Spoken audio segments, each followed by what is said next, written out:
sé que todo siempre tú lo haces bien.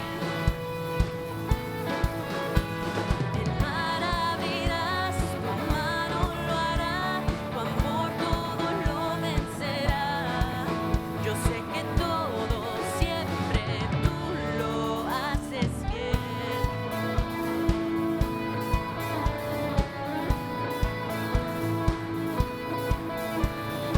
En la oscuridad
acusación más grande que el gran yo soy.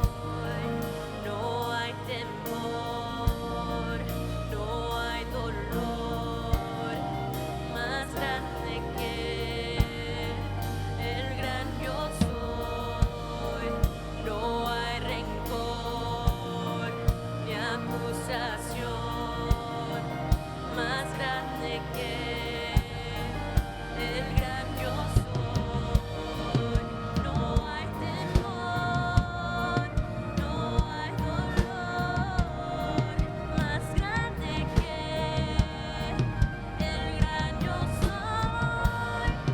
No hay rencor, no hay acusación más grande que el gran yo soy. No hay temor, no hay dolor más grande que el gran yo soy. No hay rencor ni acusación más grande que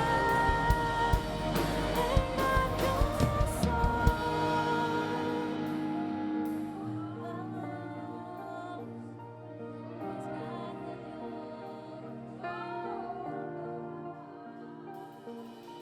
Señor, te damos gracias por este día. Gracias, Señor, por darnos oportunidad de estar aquí en tu iglesia, en tu casa, Señor. Gracias por estas voces maravillosas que nos has dado para adorarte, para alabarte, Señor. Te damos muchas gracias en el nombre de Jesucristo. Amén.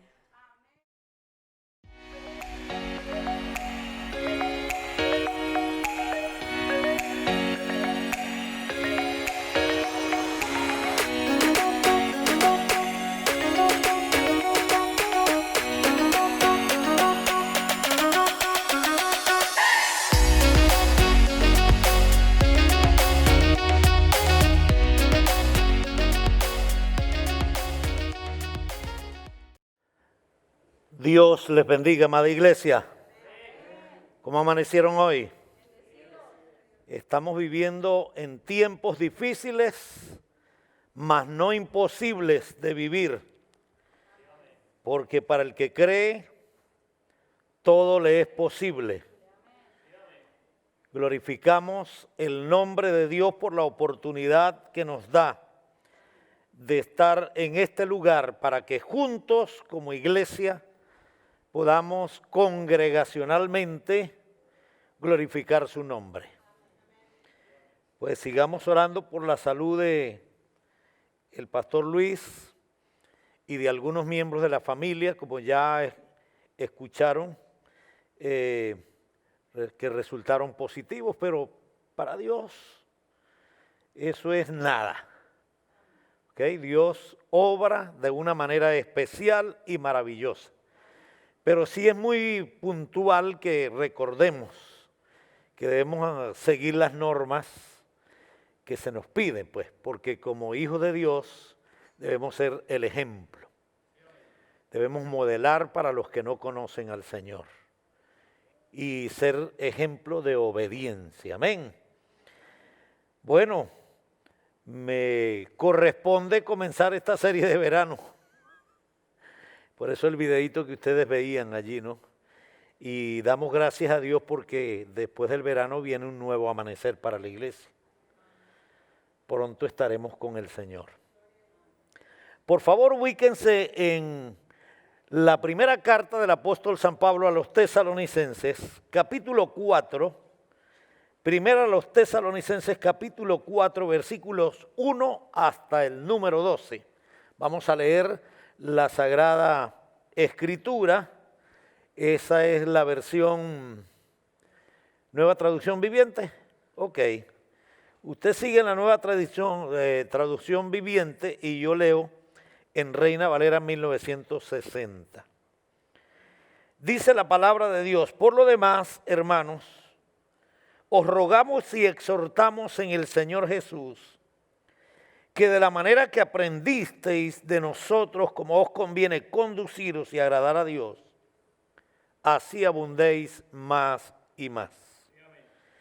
Porque ya sabéis qué instrucciones os dimos por el Señor, pues la voluntad de Dios es vuestra santificación, que os apartéis de fornicación, que cada uno de vosotros sepa tener a su propia esposa en santidad y honor, no en pasión de concupiscencias como los gentiles que no conocen a Dios. Que ninguno agravie ni engañe a su hermano en nada, porque el Señor es vengador de todo esto, como ya os lo hemos dicho y testificado. Pues no nos ha llamado Dios a la inmundicia, sino a la santificación. Así que el que desecha esto, no desecha a hombre, sino a Dios, que también nos dio su Espíritu Santo. Pero acerca del amor fraternal no tenéis necesidad de que os escriba, porque vosotros mismos habéis aprendido de Dios que os améis los unos a los otros. Y también lo hacéis así como con todos los hermanos que están por toda Macedonia. Pero os rogamos, hermanos, que abundéis en ello más y más, y que procuréis tener tranquilidad y ocuparos en vuestros negocios y trabajar con vuestras manos de la manera que os hemos mandado, a fin de que os conduzcáis honradamente para con los de afuera y no tengáis necesidad de nada. Vamos a orar. Querido Dios, cuánto te agradecemos el que nos has confiado tu palabra y con libertad podemos meditar, reflexionar en ella. Ayúdanos para que tu Espíritu Santo traiga convicción de pecado a cada uno de los presentes y especialmente, oh Dios, a los que no te conocen.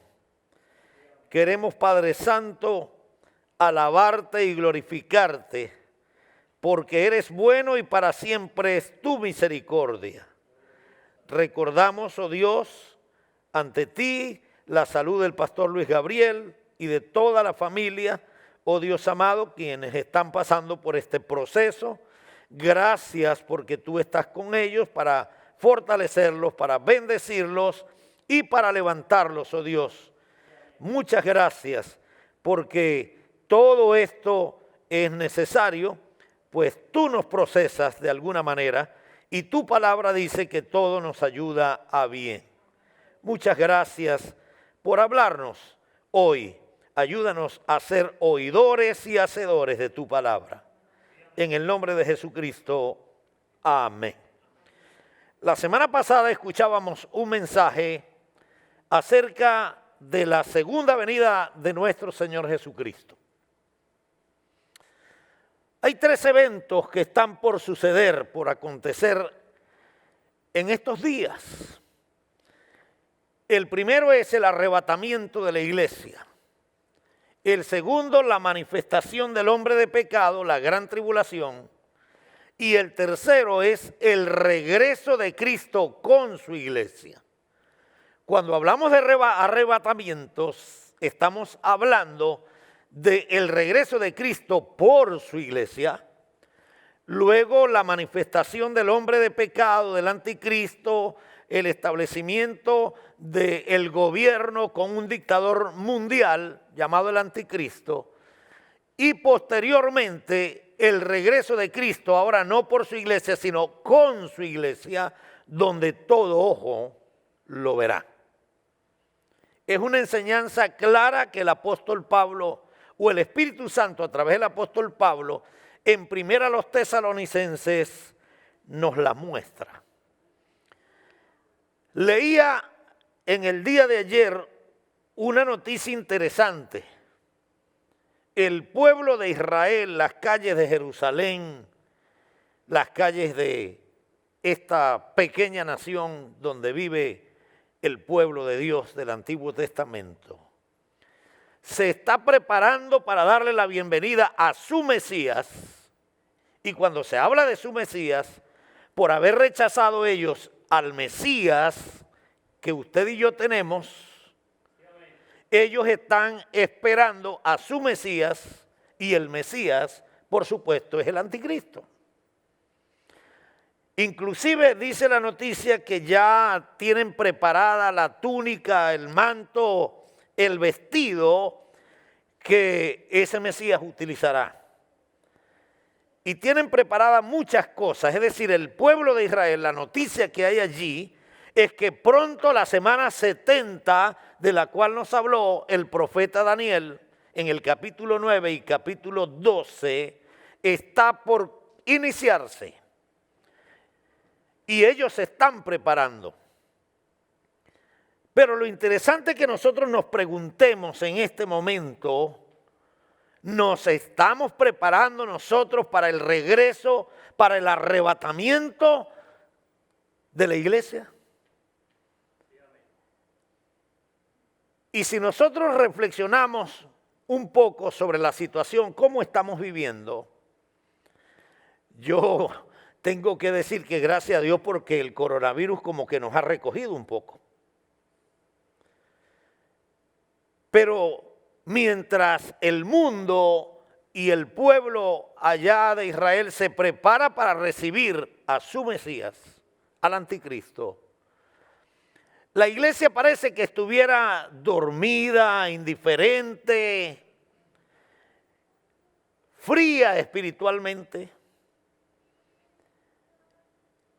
El joven, el adolescente está pensando en su moda, en el tatuaje, en el zarcillo, en la moda. Otros están pensando en el vehículo último modelo, otros están pensando en la casa de sus sueños, otros están pensando en mejor trabajo, buscar un mejor trabajo, mejor empleo. Otros están pensando en tener mejores entradas económicas, estabilizar su economía. Estas cosas, pues, no son malas.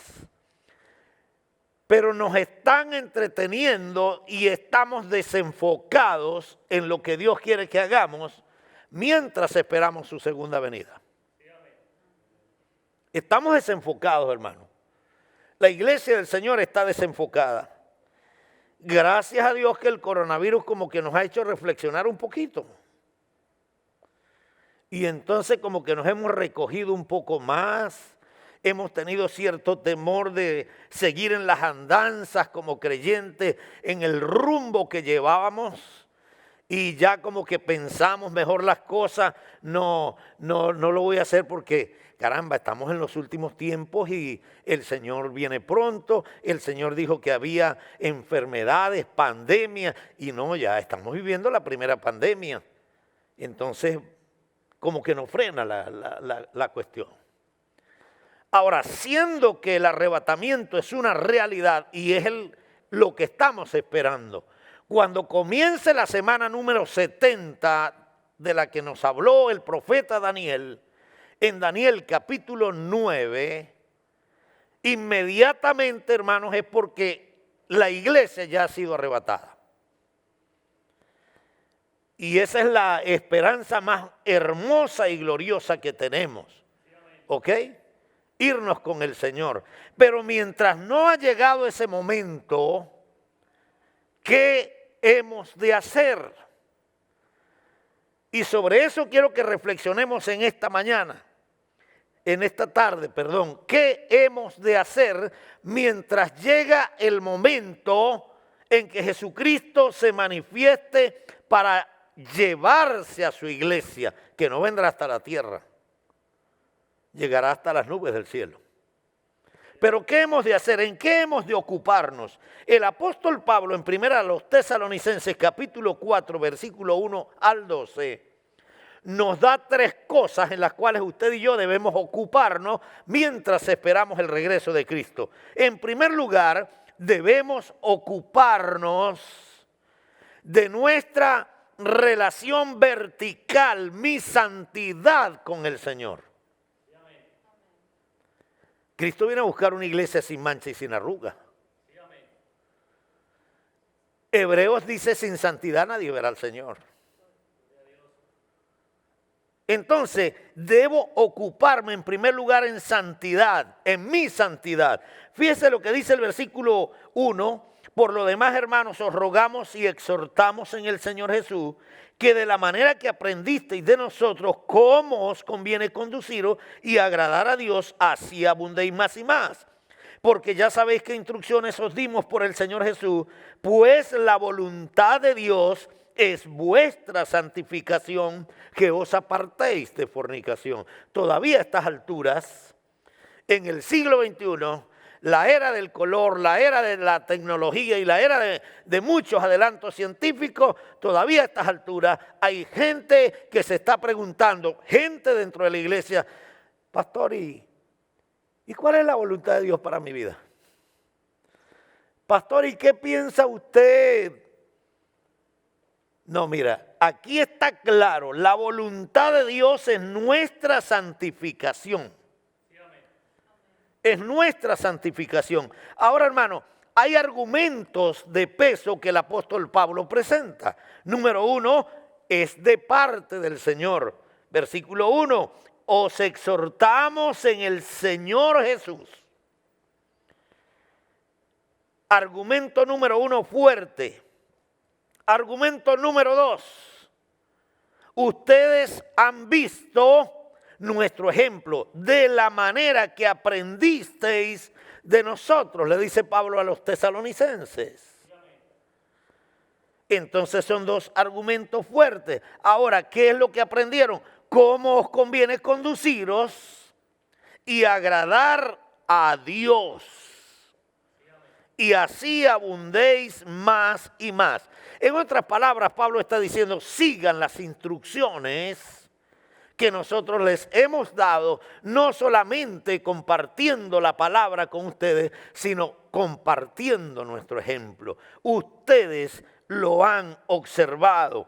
Y esto tiene que ver con asuntos morales.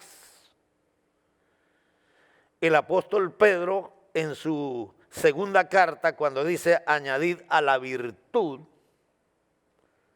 está hablando de la ética moral que debe tener un cristiano. Y Pablo está mencionándolo nuevamente, la ética moral que deben tener todos los que decimos ser redimidos por la sangre de nuestro Señor Jesucristo. Sigan esas instrucciones porque la voluntad de Dios es que ustedes sean santos, mis hijos, dice el apóstol Pablo. Y santo no es que ustedes lo metan en un nicho allá y llegue la gente a comenzar a adorarlo. No, no. Que mi conducta y su conducta como pueblo de Dios debe ser totalmente diferente al común denominador de gente que no conoce al Señor. Es una conducta totalmente diferente. Y es importante que el apóstol Pablo utilice una palabra, agiasmos, en el griego para hablar de santidad. Y se define esta palabra como el acto de gracia por el cual el creyente, escuche bien, el acto de gracia por el cual el creyente es separado del mundo y de sus propias motivaciones egoístas para convertirse en una sagrada posesión de Dios. El día que yo recibí a Cristo, el día que usted recibió a Cristo, Dios lo escogió, Dios lo apartó y Dios comenzó a hacer de usted, o usted comenzó a ser en las manos de Dios, posesión sagrada del Señor. De tal manera que nosotros no podemos andar por esta vida así ligeramente, sino como santos de Dios. Y reflexionar en esa tremenda responsabilidad. La palabra se utiliza también para hablar del proceso de crecimiento en el cual el creyente va muriendo cada día. Escuche bien, el proceso de crecimiento en el cual el creyente va muriendo cada día a la vieja naturaleza. Mañana debo estar más muerto que hoy a la vieja naturaleza. Es un proceso de crecimiento, es lo que se llama en doctrina la santidad progresiva. La instantánea, en el momento en que recibo a Cristo, Dios me hace santo, me limpia de todo pecado. La progresiva es el crecimiento al cual me va llevando el Espíritu Santo mientras dependo más de Él, mientras me entrego más a Él, mientras le cedo más el control de mi vida. Eso es lo que se llama el proceso de crecimiento, donde voy muriendo cada día a la vieja naturaleza para agradar el nombre de nuestro Dios. Y esto tiene que ver con la moral. Note lo que dice el versículo 3. Entonces, aléjense de todo pecado sexual. Aléjense de todo pecado sexual. Y nosotros vemos como pecado sexual el contacto entre un hombre y una mujer, pero muchos son adictos a la pornografía. Eso es pecado sexual. La palabra pornografía viene de la palabra porneia en el griego. ¿A qué le suena? A pornografía, porneia, pornografía. Y hay creyentes, hasta líderes, que son adictos a ese pecado. Que se alejen de todo pecado sexual. Como resultado, cada uno debe controlar su propio cuerpo. Y el término cuerpo aquí tiene dos aplicaciones. Y en la Biblia lo especifica. Cada uno debe controlar su propio cuerpo, su propia carne.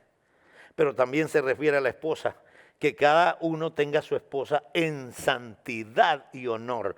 Y para ambas, para la esposa y para mi cuerpo, es utilizada la misma palabra en el griego, soma.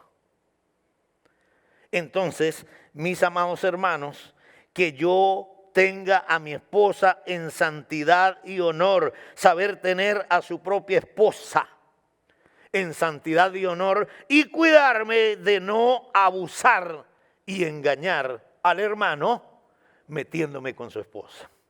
Eso está claro en la palabra allí. Note lo que dice, que cada uno sepa tener a su propia esposa en santidad y honor, no en pasión de concupiscencia como los gentiles que no conocen al Señor. Una versión dice los paganos que no conocen al Señor, que ninguno agravie ni engañe en nada a su hermano. ¿En qué? El contexto nos dice que se está refiriendo a eso. Que debemos tener cuidado, tal vez por la confianza que existe, ¿verdad? Como familia de la fe podemos caer en eso. Y el apóstol Pablo nos está diciendo que debemos cuidarnos. Y ahí claramente el argumento del por qué. Porque si yo me meto con su esposa, el Señor es vengador. Y el Señor me puede dar donde más me duele para corregirme. Está claro lo que dice la palabra del Señor. Él es vengador. Y el otro argumento, y ve que lo repite, capítulo 4, versículo 3 y capítulo 4, versículo 7, lo ratifica, lo refrenda, pues no nos ha llamado Dios a la inmundicia, sino a la santificación, al hallazgo, al morir a la vieja naturaleza cada día, irla enterrando, porque no me conviene como hijo de Dios, como embajador de Cristo, como luz del mundo y sal de la tierra, no me conviene que la vieja naturaleza arrastre mi vida cada día más, porque me va a distanciar del objetivo del Señor. Debemos prepararnos. Y santidad es aseo. Santidad, mis amados hermanos, es la voluntad de Dios, que nosotros muramos cada día al mundo y vivamos para Dios. Se cuenta de un barrendero brasileño, cristiano, que amaba al Señor, y este hombre era muy criticado. Él trabajaba limpiando las calles, lo que nosotros llamamos en Venezuela el aseo urbano. Aquí no sé cómo lo llamarán también, aseo será. La gente que limpia las calles. Y a él le habían asignado cierta área y era el área de la ciudad, de toda la ciudad, que permanecía limpia, impecable. Él estaba pendiente de todo. Y la gente comenzó a criticarlo. Mira, pero ¿por qué tú tienes que tener esa calle así tan limpia? Que no te preocupes, lleve las cosas con calma y qué tal y qué cual. ¿Y sabe qué él les dijo? ¿Cuál fue la respuesta? Yo lo hago porque yo no sé cuándo mi Señor viene. Cuándo mi Salvador regresa por mí. Pero yo quiero que Él esté contento el día que Él regrese por mí, que regrese por su iglesia, de caminar por las calles más limpias y más aseadas de mi ciudad. Eso es santidad, hermano. Responsabilidad, diligencia. Y en esas cosas nosotros tenemos que mejorar. Los cristianos somos muy impuntuales, somos muy irresponsables. Y Dios no quiere que vivamos así, por eso pasa, eso raya en el pecado, mis amados hermanos. Entonces lo primero que debo hacer es ocuparme de mi santidad, mi relación vertical, que tiene que ver mirarme hacia adentro para estarme revisando constantemente en mi relación con Dios. Lo segundo es ocuparme en fortalecer mis relaciones interpersonales. Es la relación horizontal, es el trato con mis amados hermanos en la fe, con mi esposa, con mis hijos. Debo ser justo. El apóstol nos dice que eso tiene que ver con las relaciones interpersonales. Y note que el capítulo 4, versículo 9 lo especifica, pero acerca del amor fraternal no tenéis necesidad de que os escriba, porque vosotros habéis aprendido de Dios que os améis los unos a los otros. Y también lo hacéis así como con todos los hermanos que están en toda Macedonia. Pero os rogamos, hermanos, que abundéis en ello más y más. Debemos profundizar nuestras relaciones interpersonales. Somos una familia. A mí me impresiona que el Señor me considere a mí su familia, familia de Él. Y es lo que dice Pablo en Efesios capítulo 2, versículo 19. Nos dice que usted y yo, los que llegamos a Cristo, los que le recibimos, ya no somos ni extranjeros ni advenedizos, sino conciudadanos de los santos, pero la palabra que más me gusta allí es, y miembros de la familia de Dios. Yo soy familia de Dios, usted es familia de Dios. Y si somos familia de Dios, todos somos una familia. Tenemos que aprender a tratarnos como familia.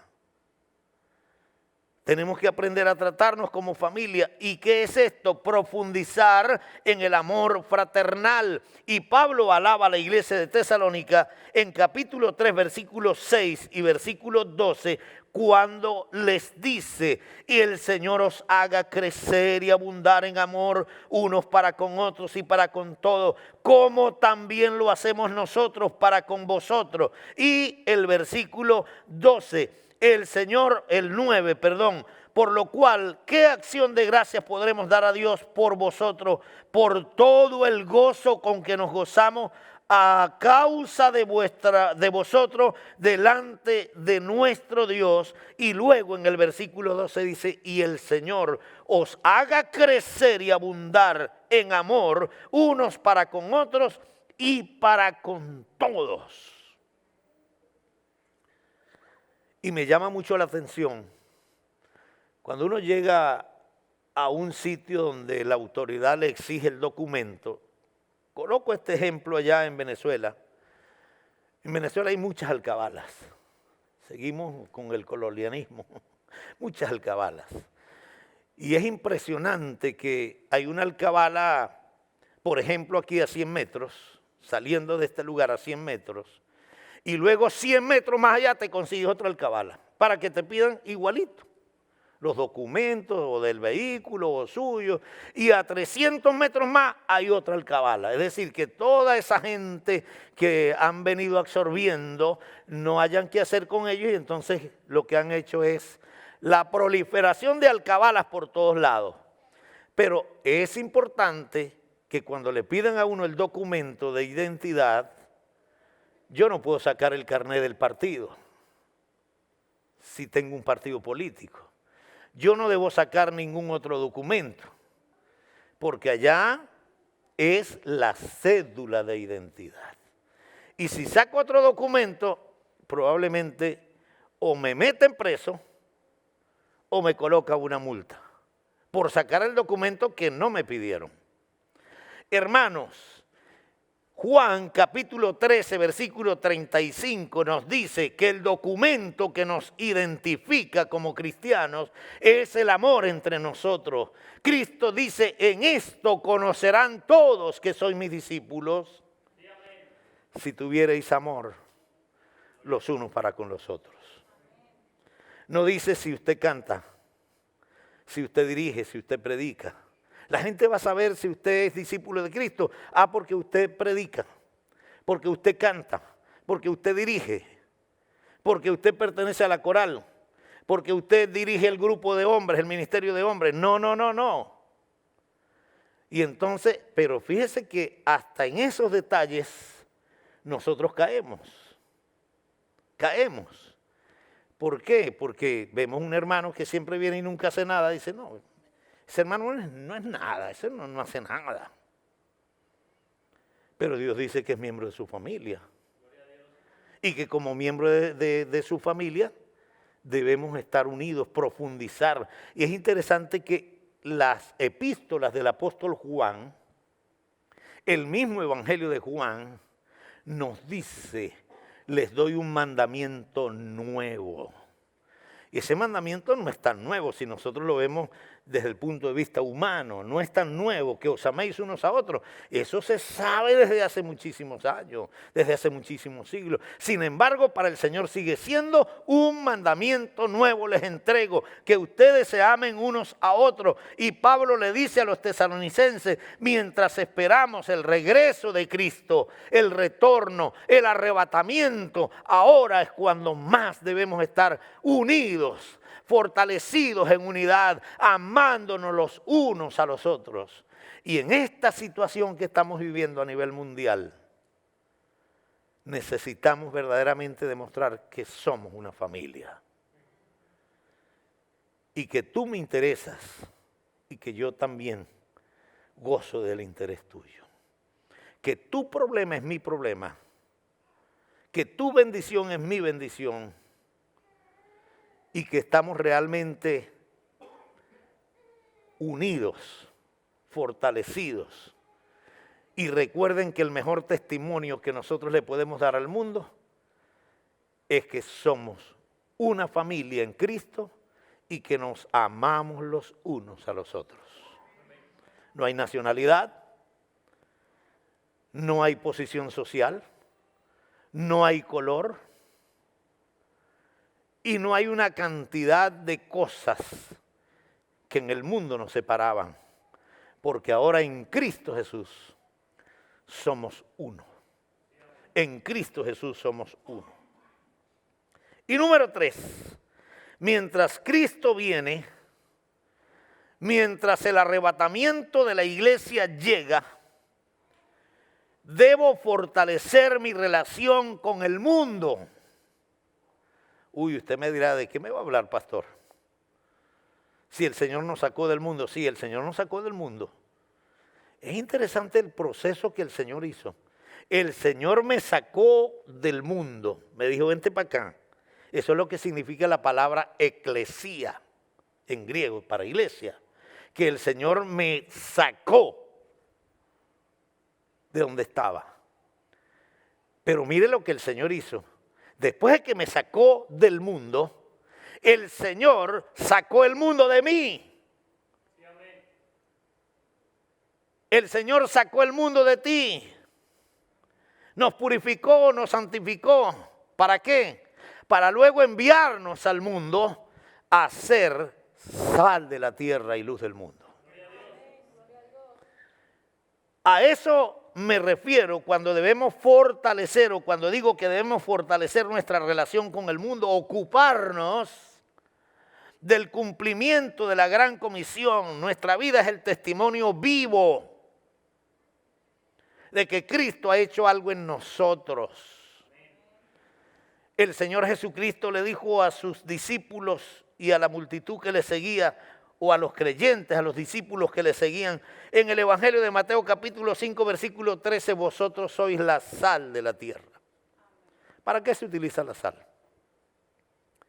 La sal se utiliza para sazonar, la sal se utiliza para conservar, la sal provoca sed. Te come una comida salada y cada rato está yendo al refrigerador a tomar agua, porque la sal le provoca sed. Pero sabe que la sal también tiene poderes curativos. ¿Recuerda la cura mágica de las abuelitas cuando le sacaban a uno un diente, una muela? No haga gárgaras, buches de agua con sal, porque eso sanaba más rápido la herida.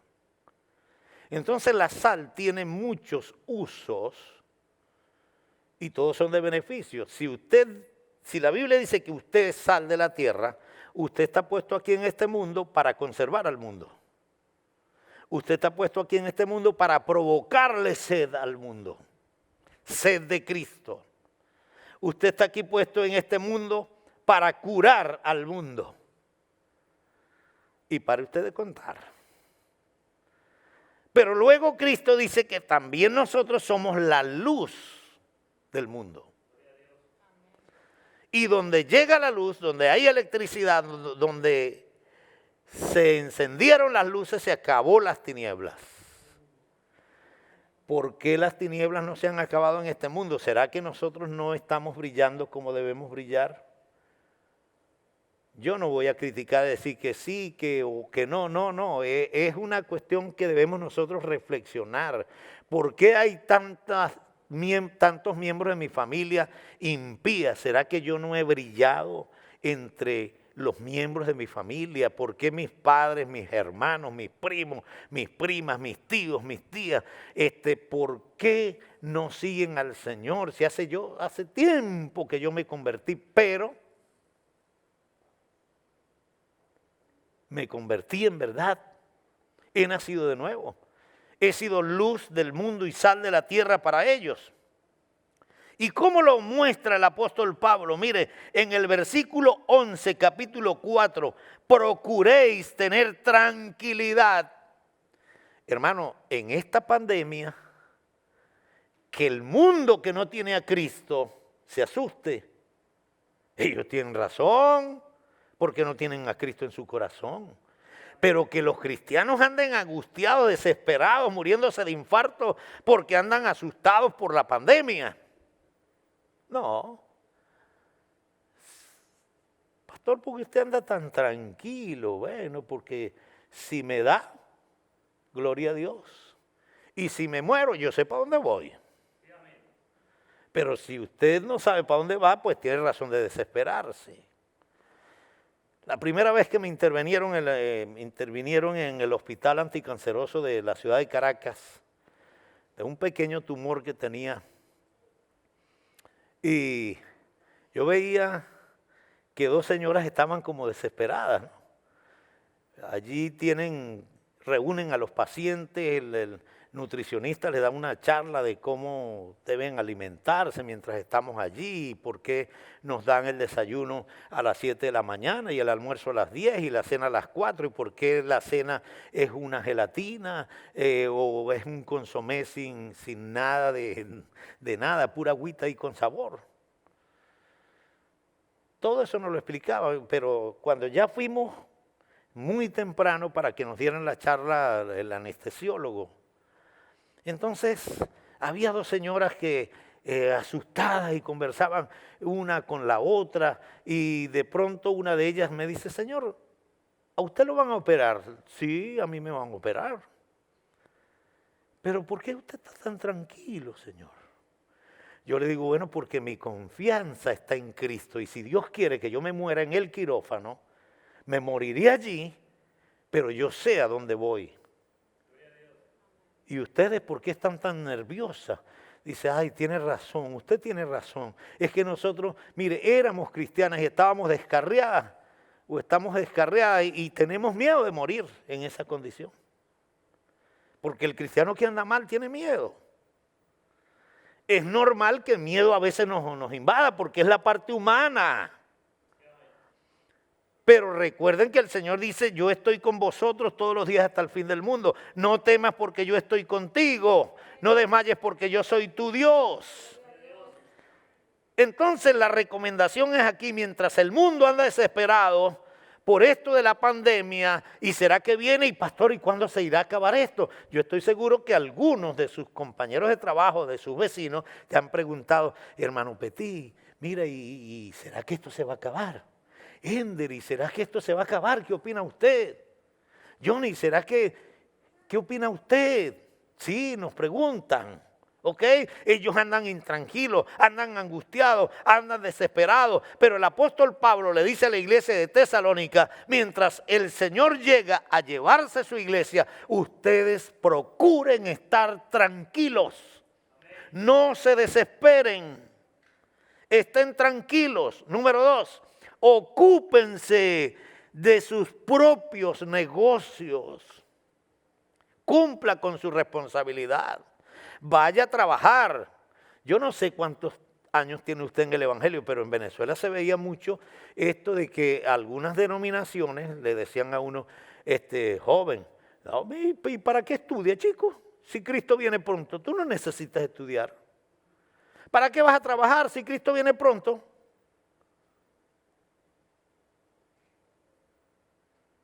Esa situación estaba sucediendo en la iglesia de Tesalónica. Los falsos maestros se habían metido en la iglesia, los judaizantes, y estaban envenenando la doctrina de la iglesia. Por eso los hermanos estaban como intranquilos, preocupados. Pero el Señor les dice, procuren tener tranquilidad. Miren, no abandonen el trabajo, no abandonen sus negocios. Si eres comerciante, siga trabajando, siga dando testimonio. Y el testimonio de la tranquilidad es mejor. Trabajen con sus manos como les hemos enseñado, porque también les hemos enseñado que el que no quiera trabajar, tampoco coma. No tiene derecho a comer. Entonces, ¿qué debemos hacer? Hermano, en mi relación con el mundo, debo permanecer tranquilo, sereno. El Señor viene pronto, Él me va a llevar. Versículo 12 menciona un propósito. Estén tranquilos, ocúpense de sus trabajos, trabajen honradamente para que ustedes no tengan necesidad de nada. En vez de ir al mundo para decirle, mira, dame, ayúdeme. No, que el mundo venga a usted. Porque sabe que en usted va a tener un apoyo seguro. Y el testimonio verbal, ese es el testimonio de la serenidad, de la tranquilidad. El mismo testimonio que el Señor a través del apóstol Pedro le recomienda a la esposa cristiana con el esposo que no es creyente. En silencio, predíquele en silencio. ¿Sabía usted que el mejor mensaje es el del silencio? Porque a veces hablamos tan fuerte que los impíos no pueden escuchar nuestras palabras. ¿Por qué? Porque nuestras acciones hablan más fuerte. Iba una vez en un autobús, vi el llano, vi a San Fernando de Apure. Iban dos hermanitas, no sé de qué denominación era, y ni me interesé, porque yo dije, bueno, si me interesa en saber de qué denominación es, entonces voy a caer en el pecado de criticarlos. Y mejor no saber. Iban hablando, no, mira que hay que colocar la confianza en Dios, porque Dios está con nosotros, porque Dios nos protege, porque Dios nos cuida, porque Dios no sé qué más. Y hablando maravillas, y de pronto se le reventó un neumático al autobús y levantó tierra por todos lados. Y cuando abrimos los ojos, las dos mujeres estaban ya en la puerta del autobús, listas para bajarse, ser las primeras en bajarse. Yo me le acerqué y le dije, hermana, ¿y de qué confianza venía hablando usted? Usted venía hablando de confianza en Dios, que debemos estar tranquilos, pero usted con sus acciones me ha dicho todo lo contrario. Porque usted, en vez de darle lugar a los que no son salvos, que se salven primero su vida, para que el Señor les dé otra oportunidad, no, ustedes se atravesaron las dos ahí en la puerta, listas para tirarse del autobús. Entonces hay muchos ruidos que molestan la vida del cristiano, pero que Dios nos ha dicho, mis amados hermanos, que es muy importante que mantengamos la tranquilidad, pero que en medio de esa tranquilidad usted y yo cumplamos con nuestro deber ser. ¿Y cuál es nuestro deber ser? Ir y hacer discípulos de entre todas las etnias, de entre todas las naciones. Nuestro deber ser es ser embajadores de Cristo, que usted en esa serenidad, usted sea un excelente representante de Cristo en esta tierra y que sea el instrumento no solamente para su familia, sino para gente que no conoce al Señor, el instrumento que va a decirles, mire, yo soy embajador de Cristo y les ruego en el nombre de Jesús que se reconcilien con el Señor. Y primera de Pedro, capítulo 2, versículos 8 y 9. El apóstol Pedro dice, mas vosotros sois linaje escogido, real sacerdocio, nación santa, pueblo adquirido por Dios. Wow, yo conozco hermanos que cuando uno llega hasta ahí, hasta esa partecita del versículo, saltan, gloria a Dios, soy rey, soy pueblo escogido, soy linaje, soy esto y soy aquello. Ey, hermano, no he terminado. Te falta para qué. El propósito del por qué el Señor te ha hecho real sacerdocio, nación santa, linaje escogido. ¿Sabe para qué? Para que anunciéis las virtudes de aquel que te llamó de las tinieblas a su luz admirable. ¿De qué te sirve ser rey? ¿De qué te sirve ser real sacerdocio? ¿De qué te sirve ser linaje escogido si no eres capaz de abrir tu boca para decirle a otros que Cristo los ama? Y mientras nosotros esperamos el retorno de Cristo, el arrebatamiento de la iglesia o el rapto de la iglesia, nosotros debemos ocuparnos. Y esto es urgente, hermanos. La gente anda desesperada. Es urgente que nos movamos en la dirección de Dios. Que usted se mueva donde Dios se está moviendo y no que usted traiga a Dios y quiere que Dios se mueva donde usted se está moviendo. Usted tiene que moverse donde Dios se está moviendo. Pero nosotros invertimos, lo hacemos al revés. Señor, muévete aquí porque yo quiero que el Señor se mueva en mi ministerio y que respalde mi ministerio. Cuando el Señor quiere que nos movamos es donde Él se está moviendo. Mis amados hermanos, estamos a las puertas del rapto. La semana 70 de Daniel pronto va a comenzar. Eso quiere decir que la etapa de la gracia, los 2000 años de gracia están por culminarse. El tiempo de la iglesia está por culminarse. Y estamos ante la apertura del nuevo amanecer de Dios para su iglesia, llevarla para estar con Él en gloria. Pero mientras llegue ese momento, el apóstol nos dice claramente, o Dios nos dice claramente, es necesario hacer las obras del que me envió, entre tanto que el día dura. La noche viene cuando nadie puede trabajar. Y esa noche llegó para Venezuela, hermanos. Ahorita predicar el evangelio en Venezuela no es tan fácil como hace unos años atrás. Y eso puede llegar a los Estados Unidos y eso puede llegar a cualquier país del mundo.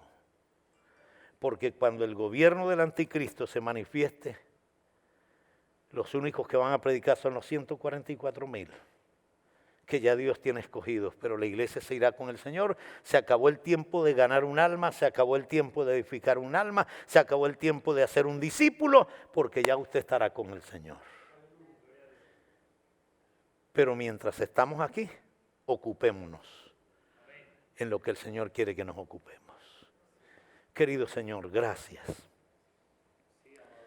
Te alabamos, te bendecimos.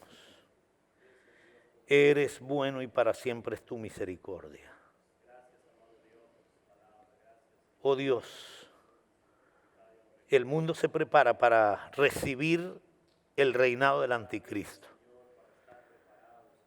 hombres multimillonarios están invirtiendo dinero, mucho dinero, en el programa de un tercer orden mundial, un nuevo orden mundial. Grandes sumas de dinero, preparándose para que el anticristo se sienta cómodo gobernando a este mundo.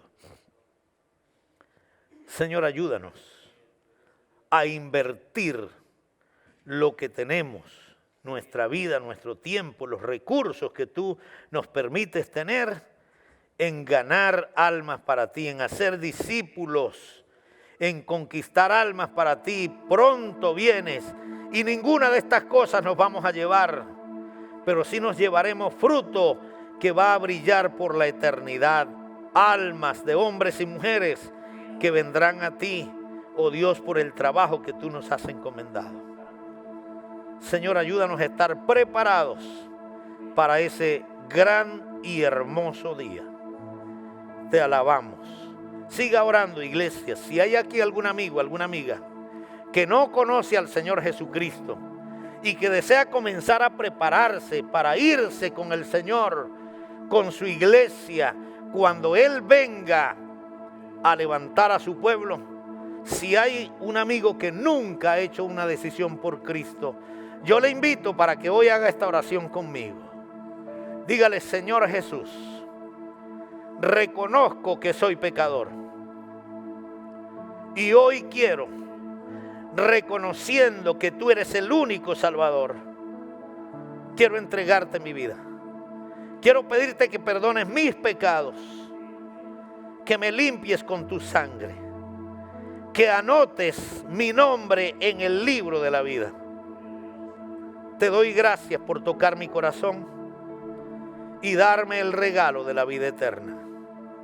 Ayúdame a seguirte, siendo un fiel discípulo tuyo, hasta el día en que tú vengas a levantarme con todos mis hermanos en Cristo. Te damos gracias en el nombre de Jesús. Amén. ¿Habrá alguna persona que hizo esta oración? Si hay esa persona, yo quiero pedirle que levante su mano. Yo quiero orar por ustedes en este momento. Iglesia, el Señor nos llama a consagrar nuestra vida a Él. Es tiempo de que usted y yo dejemos de pensar en nosotros mismos y pensemos en el Señor y en aquellos que andan desesperados buscando su salvación. Y que van al brujo, que van al hechicero, que van a aquel, que van a este otro, lejos del camino. Muéstreles el camino de Dios. Querido Señor, en esta hora queremos encomendar en tus manos a cada uno de los hermanos y hermanas que con mucho gozo y con mucha gratitud vendrán a depositar sus ofrendas y sus diezmos, como tú lo estableces en tu palabra. Oh Dios amado, aquellos que no tienen empleo, provéeles de un empleo. Multiplica sus finanzas, bendícelos en gran manera, pero especialmente te suplicamos, oh Dios, que las bendiciones espirituales abunden en sus vidas conforme a la promesa de tu palabra. Te damos gracias en el nombre de Jesús. Amén y amén. Vengan adelante, hermanos, depositen sus ofrendas y sus diezmos. Una manera de alabar y de glorificar el nombre del Señor es dando de lo poco o de lo mucho que el Señor nos ha dado, pero dándolo con amor, con pasión, porque Dios ama al dador alegre. Adelante.